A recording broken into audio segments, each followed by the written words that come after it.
this country is at war with Germany. We shall go on to the end. I remember the sheets of flame which came up and almost blinded us from our guns.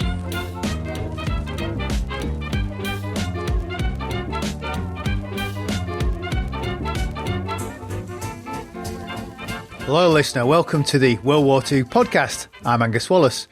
I have something slightly different for you. On the back of episode 87, when I talked to Robert Forczyk about the war in North Africa, I thought it might be interesting to see how that fighting is interpreted and simulated as a computer game, and look at the choices games designers have to make juggling authenticity over entertainment.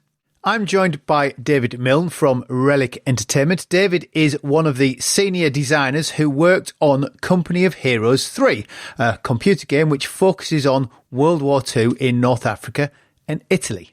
David, thanks for joining me. For people unfamiliar with Company of Heroes, and we are going to be specifically talking about the latest version, what is your elevator pitch to explain it? Company of Heroes is a real-time strategy game based on World War II battles. So if you're not familiar with a real-time strategy game, it's sort of that more God's eye view, right? You're looking down at the battlefield from above, you're building up your base, you're building your armies, you're commanding your troops, to get into cover and to capture objectives and ultimately to defeat your enemy. And you're doing that while playing through, sort of these historical campaigns. Company of Heroes 3 focuses on the invasion of Italy. So moving from the south of Italy and, from Salerno and making your way up to Rome. And then North Africa focuses on the German Africa Corps, starting at Ajdabaya and ending up at El Alamein. Which sounds fantastic. What scale are we playing at? So are you talking about vast tank battles, or are we talking sort of platoon skirmish, or? Kind of true to the name. I suppose it kind of lands between platoon and company size, sort of, right? It's, you're going to... It is a Company of Heroes, I suppose. But, if you think about it, your average game will have, say, 5 to 7 or 8 infantry squads, 3 or 4 tanks, a couple of weapons teams like a heavy machine gun section or an anti-tank gun, that kind of thing. So it's, you're thinking 10 to 15 squads or vehicles, at any given time. So it's bigger than a platoon, but a company with armored support maybe is sort of the size.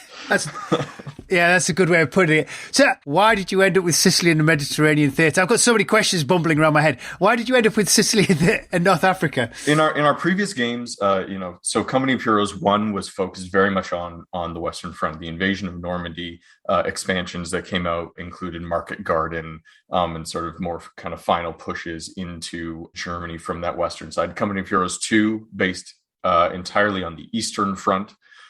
We actually did poll our kind of longtime players to see, sort of what they wanted, and they kind of agreed that this seemed more interesting. And, from our perspective, I think that we're bringing something new. I think a lot of games do focus on that, D-Day, the invasion of Normandy aspect of things. And, we wanted to be able to bring in, an earlier war perspective, which opens up a lot of options for us. One, it's a new story, but we also get to focus on more early war tanks and vehicles and atmosphere and that sort of a thing. So yeah, it seemed to make sense, kind of given our history and lined up with what the players want. And so that's what we went with. Mediterranean's kind of cool because you've got the Germans, the British, the Italians. There's a lot thrown in there. There's the Commonwealth troops. Exactly. There was a lot sort of coming together there. I mean, both in terms of just all the factions that were involved, but also in kind of the attitude of the Allies at that point. There was kind of this, they're starting at either sides of North Africa and they meet in the middle, and they're coming together at that point and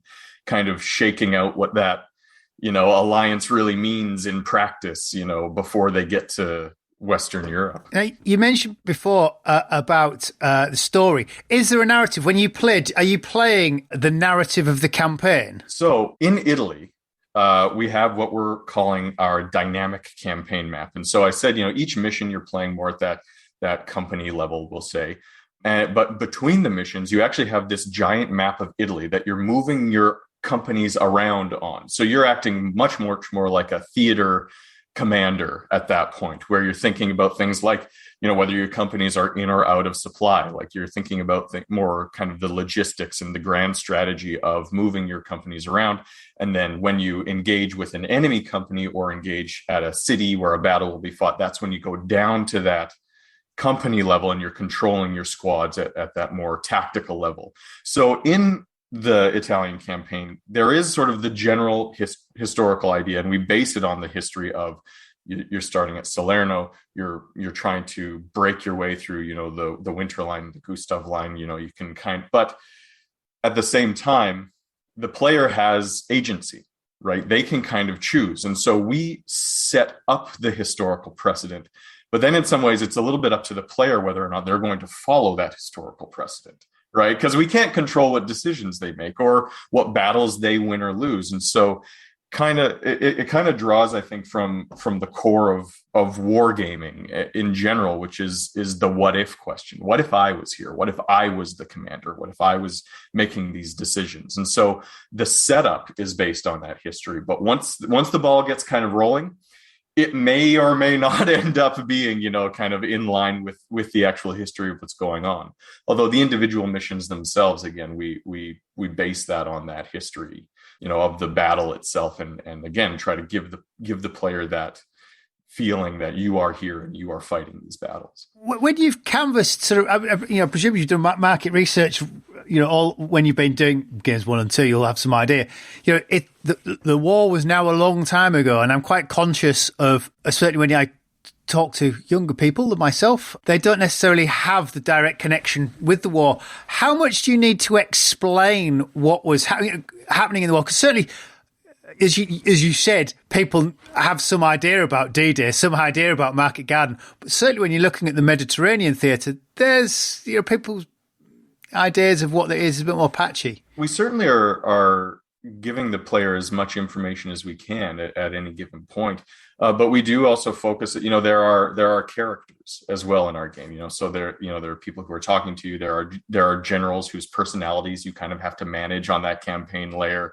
And of course, more to the ground, your angel on your shoulder, talking head Joe Conti is there to give you kind of that soldier's perspective as well. And so as much as we focus on the history, one of the things that we really want to focus on is people and character. It's not just companies moving around on a map. This is about people who are fighting this war and really trying to focus in on those aspects of it as well. When you're starting to drill down into those people, is it possible to, is it possible?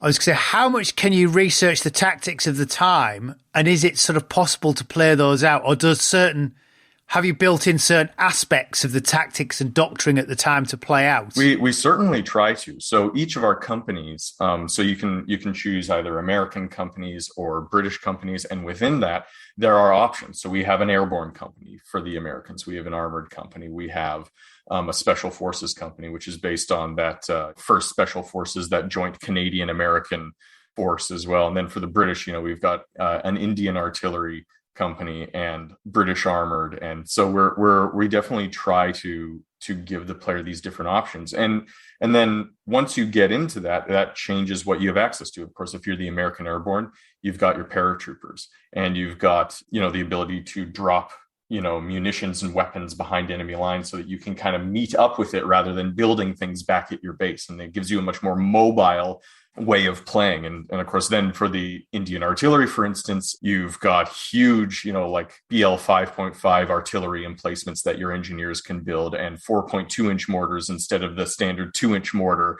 And of course, the Gurkha assault infantry, right? So they come in and they're all equipped with Thompsons, and they're these assault infantry that you can move in. So you've kind of got this very flexible force. And then in terms of the tactics that are used, we try to do as much research as we can, certainly from the mission design side, in terms of what challenge we're giving the player.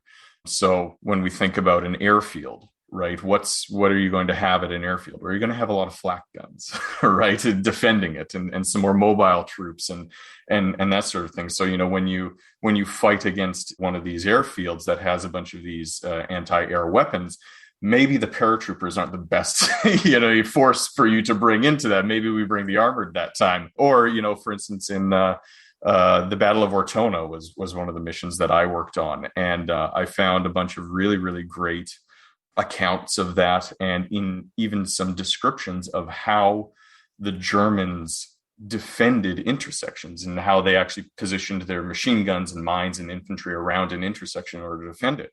So when I went to making that mission, that's how I set up the enemy. I set them so when you play Ortona and you go against one of those intersections, you're fighting against the strategy that the Germans employed to do that. And of course, it's up to you. Are you going to hit it with mortars? Are you going to bomb it? Are you going to rush in with smoke and assault infantry? It's a little more up to you, but we set it up in a way that is as authentic as we can make it, while still giving the player a lot of agency and choice in how they do things. Well, I was going to say, did you ever find after you set it up authentically and realize that actually it's really difficult and you might need to tweak it? Yes. I'll say we use fewer mines maybe in some of the missions, because mines are extremely difficult to deal with. But yeah. And if they're invisible to you and suddenly your tank is gone, it's a little bit like, oh, well, there's 5 minutes of production time I'm not getting back. Yeah. That's interesting how you have to slightly tweak things as you go. I was going to say that comes down to, is there a lot of that where you're trying to juggle, or how hard is it to juggle the idea of simulation between what we think is real and simulacra and simulation? That it is a constant balance. I'm not gonna lie to you, because on one hand we're trying to be as authentic as we possibly can, but it's a video game, and the player has abilities and stuff. So there is some suspension of disbelief you need a little bit, in the idea that your artillery is on the same map that you're shooting at, which means that you're shooting this artillery has a max range of like 500 meters if you actually measure it out or something like that, which doesn't really make sense. But you gotta, you gotta kind of like, we're not playing, the huge, massive battles. This is company level, so it's got to kind of match the scale a little bit. A lot of things are really sort of scaled down in some ways, but at the same time, we're not going like total, in the other way of like making things up, right? Like there's no ray guns and stuff that you can unlock, right? We're trying to keep it that, that reality, but even just down to the idea that infantry has, health as a number, right? So they can be shot multiple times before dying. So, there's always some element of suspension of disbelief. Certainly when I go back to Company of Heroes 1, Company of Heroes 1 is drawing a lot of inspiration from things like Saving Private Ryan and Band of Brothers. Extremely authentic representations of World War II, but they're movies and they do movie stuff sometimes. And so like that in some ways, that's kind of what we're eking out here, is this representation of World War II and trying to drive people towards the history as much as we can, but also cool explosions are cool. So we're going to do some of that every once in a while as well. Ultimately, it's a game. It's to be enjoyed, not necessarily to be a slog. Yeah, exactly. So there has to be although Ortona is a bit of a slog. It's historical, actually, is a juggle over entertainment. So when we talk about accuracy, you've got quite a big period that you're covering. So how do you... do people choose the period that they're playing in? Because not all kit will be available throughout the whole period. So that would be another aspect of suspending disbelief a little bit. For instance, our British are based a bit more on early war. So, some of their tanks are like the Valentine or the Matilda, those are a couple of their tanks. And they have like a Grant as well. But then they can also, if you're the British armored, you can call in Churchills and even a Churchill Black Prince, which didn't see much action, but did exist. And so, we're pulling in some things here and there. And so it's kind of, when it comes to the factions themselves, we're trying to put them in a certain period, but at the same time, because it's a game, we need to make sure that the factions, for the purpose of multiplayer, when you're playing against each other, there has to be parity as well between these factions. So, all the factions need to have anti-infantry options, anti-tank options, and, an armored support vehicle and indirect fire. And so, we theme it as much as we can, but we also need to pull certain things in to fill out an entire roster that gives the player the ability to be competitive against all other factions. How hard is that then? Because presumably there's some quite weird mismatches when you're looking at some of the sides. It is difficult. We have a team of gameplay designers, and I mean, that's what they have been doing for years now, is working on developing those factions, the abilities, all of the units and the things that you can call in, and then balancing them all, making sure that there is some amount of parity, if not literally, this tank is equal to this tank, but is this tank equal to two of these tanks, and you can build two of these tanks, and the time you can build one of these tanks, so like there's, it's not always symmetrical, but we need to make sure that it's balanced. Yeah, you can't have a super weapon that somebody else just can't destroy. Yeah. Obviously, you talk there about a team of people selecting things. So do you have just military historians and sort of crossover people just sitting looking at kit and dates and working on the narrative and the... So to some extent, that's up to us. It's up to us to do that research. If I've decided I'm going to pitch a mission for Ortona, we can go back to that.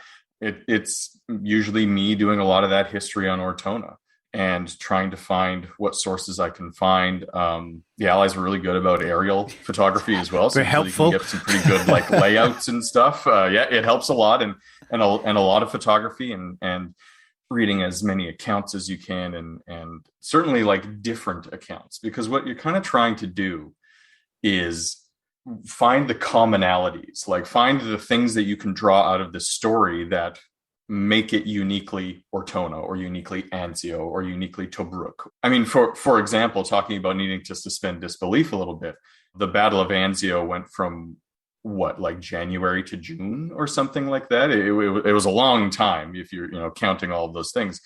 Well, our mission is 1 hour long. So, right. So like there's some element of us needing to kind of boil down that history into a representation that makes it feel like Anzio.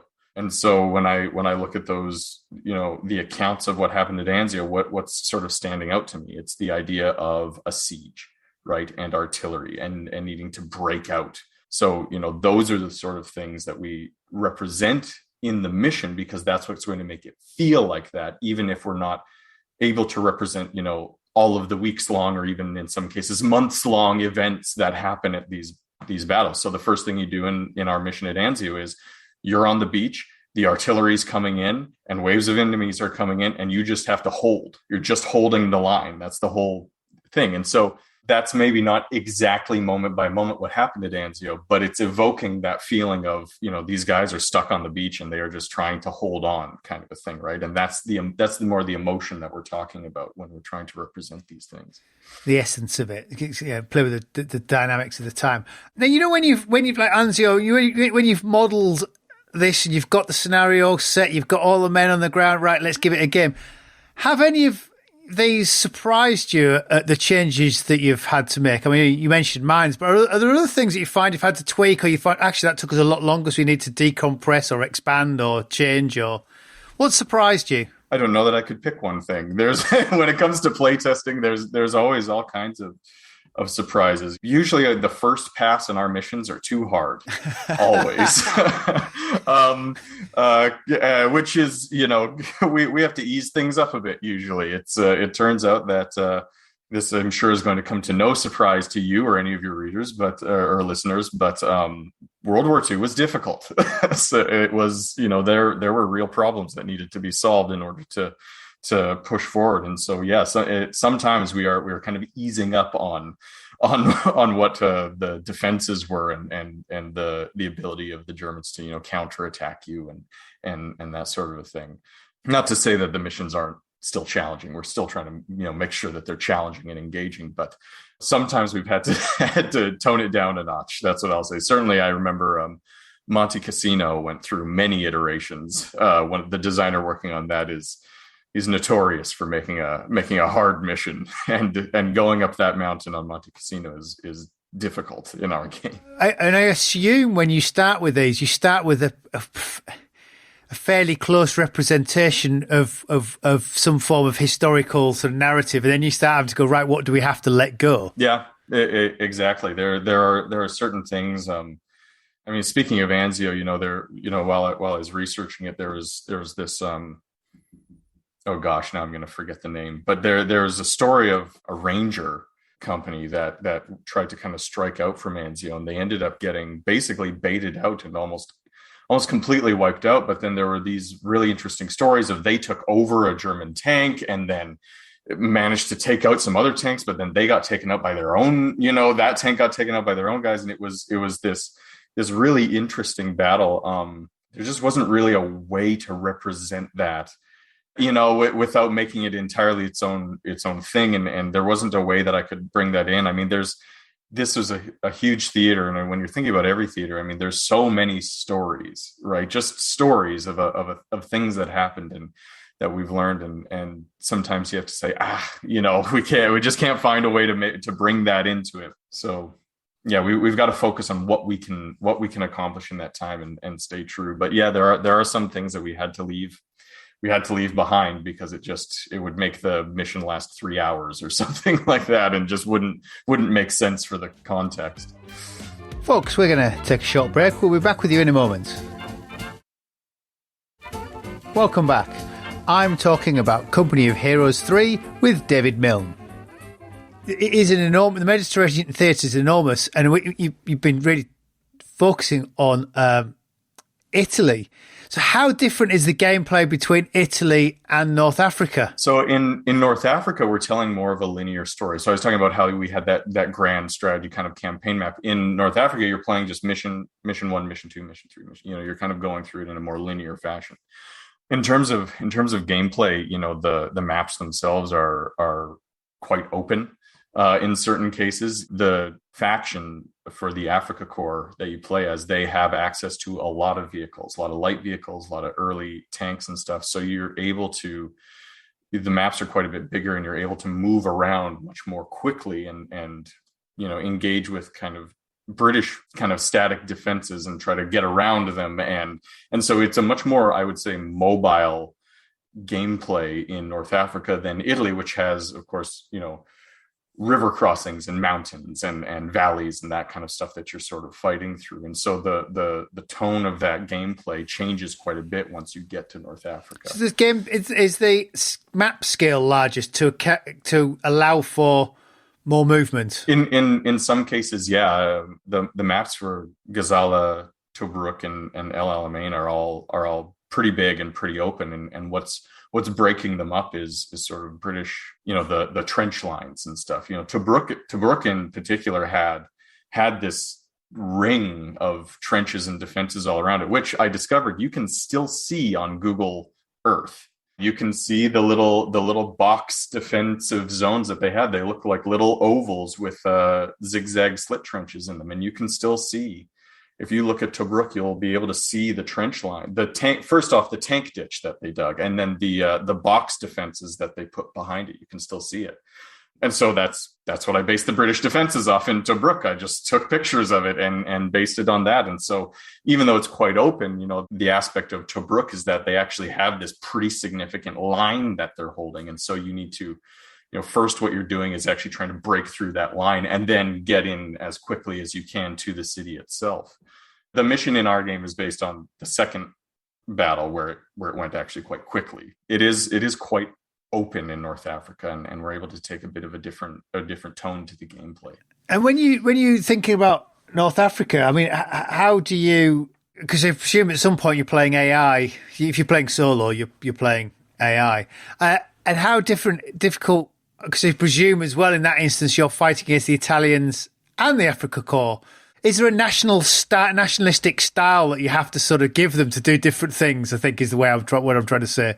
We don't actually have a distinct Italian faction. It's the Africa Corps, and then how I was talking about how within the faction you have these battle groups you can choose. Like the Americans had the paratroopers and the armor and the special forces.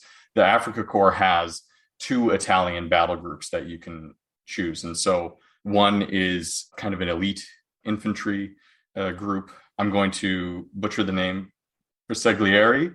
They're the guys that have the feathered hats, and they're these elite infantry. And then there's more of a support one where you have the Guastatori, which are the Italian sappers who have flamethrowers, and the Semovente, which is some of their tank destroyers and such as well. So we don't treat them as separate factions just because we just didn't have the capacity to make them a faction all their own, basically. But we definitely try to incorporate the Italians into that faction as much as we can, because they were also there. Like they were fighting. It wasn't all the Germans fighting there. So I mean, do you even worry about giving specific national AI when to the opposition in terms of like behavior? Yeah, we focus behavior more on a unit basis, because that unit will have kind of a job to do, right? So like the Semovente is, it has that fixed forward gun, and it's more about kind of destroying enemy vehicles. So its job is to kind of hang back a bit, act as that mobile anti-tank defense. And so like that's kind of what we focus on when it comes to the AI is the units themselves performing the specific job that they need to perform. An HMG needs to cover an area. Assault infantry will be pushing forward to try to recapture territory and attack you where they can. So that's more kind of how we focus on it. Is there an enormous kit list for every? I mean, the kit list for this. Did you have just a handbook of kit? Yes. For each.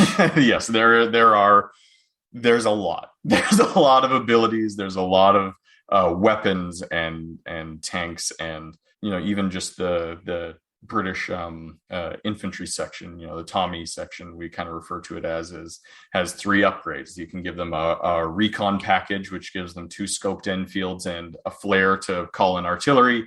You can give them boys anti-tank guns, which is kind of a more anti-light tank rifle, or just a Bren gun to make them more anti-infantry focused to kind of help hold a line. So, and I mean that's one unit that has those 3 options, right, on top of the rifle grenades, smoke grenades, and Enfields that they already carry just by default. So yeah, there's a lot of weapons that we're representing in the game. I was just thinking about the units. So you've got Italian units, the German units, you've got Indian units, you've got British, you've got American, Canadians. So there are Canadian units in Ortona. Anzacs? Yeah. So they Australians and New Zealanders as well. There's Aussies in North Africa as well. Yeah. So, and that's something that's you've pointed out something that's actually something that we wanted to focus on as well, is kind of show how multinational this war was. You get a lot of representations, I think, that make it seem like it's America versus Germany, and that's really not the case. And it's not, even when it comes to the British forces, it's it's not just people from the island. It's from all over the Commonwealth. And so wherever we kind of had an opportunity to, we really tried to bring in different nationalities as much as we possibly could to make it feel like a world war, because it was a world war for a reason. It's because everybody was involved. So we want to try to reflect that as much as we can. I think that's great. It's good to point this out to people. As you said, do you have French? Did you manage to? I was trying to think of who you couldn't shoehorn in. You're starting to push the boundaries when you're putting the French. Yeah, no, currently no free French forces, but yeah. When you're looking at North Africa, does it sort of start in 1940, 41? Actually, we later than that, 41 with the Africa Corps arriving, and it runs all the way through to what, El Alamein, and you're playing your way across. So yeah, we start at Ajdabia, which is 1942. The Africa Corps has been pushed back a little bit, and then they're on their so you're secondary. after first Tobruk. Yes. So that's hence they're coming back on the and then they're pushing forward again. So yeah, that's what our focus is. Although one of the sub kind of plots we have going on there, it actually focuses on some of the civilians who are living in North Africa, a Jewish Berber family, during all of this. So there's focus on like what the DAC is doing, but then also how civilians are kind of reacting to this and to German occupation, and even having to send some of their own people to fight with the British and wanting to join up and stuff. And so that's an aspect that we wanted to that we want to focus on as well. So how does that work? Because that's quite an unusual thing. You're usually in games, civilians are just often just non-existent. So yes, they're just not there. We actually there's kind of two ways that civilians are represented in our game. There are actual models in the missions of civilians. They are non-combative. You can't target them. We don't let that happen. But we want to make it feel more alive. There are civilians, once fighting starts, they'll kind of run away and sort of trying to remind the player, this is a world war, and these were fought, around people's homes and disrupted people's lives. And then in the North African campaign, it's really represented more in cinematic. So like kind of non-playable story sections where we're telling the story of this family. And so you kind of get the two sort of sides of what's going on there. Again, we want to focus on that human element, and we're trying to focus on the emotion of what's happening here, and trying to focus on character and the people themselves. And so we felt that was a way to kind of bring, I guess, the story home with the effect that war can kind of have, on the people who are living there. How was that? How difficult was that to put together? I'm just trying to run through in my head. Very difficult. The sort of historiography. They really don't get much of a mention. This is where we did work with consultants to make sure that we're telling a story that is accurate and authentic, and making sure that we're not misrepresenting things, because we definitely don't want to walk down that road. And yeah, they put a lot of work in and worked with some sort of external consultants to make sure that we were getting the right story there. I don't want to spoil too much of it here, and I want players to play it, but yeah, there is that element of it as well. It's funny because if you think about the historiography of the Italian campaign, the people of Italy get mentioned all the time, and the partisans and this, that, and the other. But sure, in North Africa, they never get a mention. And the only mention I could possibly think of is Lawrence of Arabia, and that's the wrong war. Yeah. We found accounts, and we're trying to represent that. Actually, speaking of partisans, I can't believe I didn't forget that there are partisans in Italy. There's partisan faction. You can sort of help them and recruit them to sort of fight with you. You can find partisan cells on the map, and they'll work to disrupt German logistics and stuff. So you don't play the partisans. You activate the partisans, yes, to work for you. To work with you. They might not want to if you bomb all their buildings, but so otherwise it could be a bit asymmetric if you're playing the partisans for quite a while.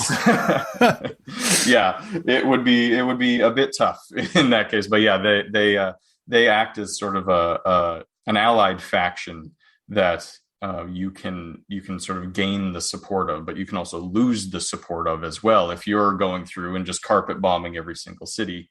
They're not going to be super jazzed about that, we'll say. So that's fantastic. That sort of morality layer to the game is absolutely fascinating, because it's not something I would have thought people have added in 20 years ago. That's something we want to focus on, as well as on that grand strategy layer, that choices you make matter. They have benefits, certainly, but there is also possibly costs to the decisions that you make, and gaining or losing support of certain allies, gaining or losing access to certain things. One of the ways you can take over a city is just by bombing it into dust, but then you don't really get access to it. You have to spend a lot of time repairing it first, so as opposed to going in and fighting the battle for it, and kind of gaining control that way. So there are certainly, how are you going to approach this? What is your choice here that we're giving the player? So I assume you're getting I presume it's available for the PC, and I presume it's getting released. Is everything released via Steam nowadays? Yes, Steam is the PC platform. And is it a wider release elsewhere? Yeah, so we're releasing on consoles as well. That'll be coming soon, and so there's going to be, there's just going to be a much larger audience who's going to be able to play this game. This has always traditionally been a PC focused series, and so now that we're coming onto console, it's just, we're excited. A lot more people are going to be able to play this, get their hands on it. Yeah, playing it on a console, you'll be watching your 64-inch TV. It'd be cool. David, thanks for joining me, folks. Next time out, I'll be looking at the German attempts to supply Stalingrad by air, and as a bonus episode following that, I'm going to be looking at Undaunted Stalingrad, a board game, to further explore how that represents the war. So until then, I'm Angus Wallace, and thanks for listening.